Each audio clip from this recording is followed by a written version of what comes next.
Virago can translate to warrior woman, and we are really interested about thinking about our identities as women in classical music. We both do chamber music as well as improvisation.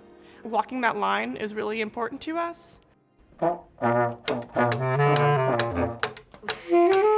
We knew we wanted to work with K through 12 students in free improvisation. We reached out to peers looking for a community partner, and we are so glad we reached out to peers because Miss Selena Gilboe, based at Beecher Community School District in Flint, had reached out to peers looking for someone to work with.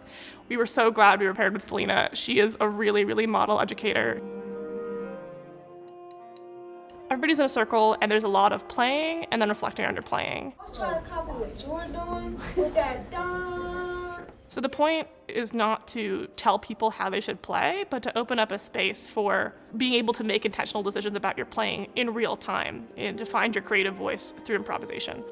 So I didn't know how the students would react. Would they be interested? There's a kind of an assumption like, oh, people aren't going to understand improvisation. It's too weird, it's too experimental.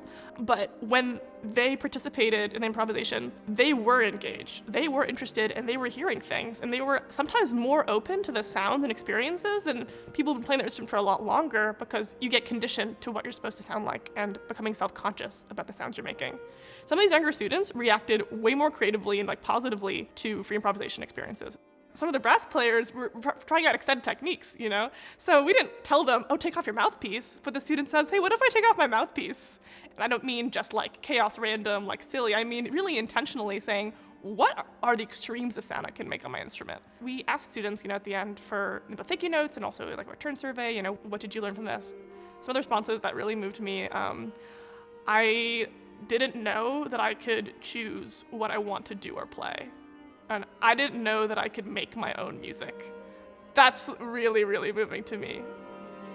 We all just would leave the workshop and feel so excited and so bright. A lot of students were so enthusiastic and so creative about working.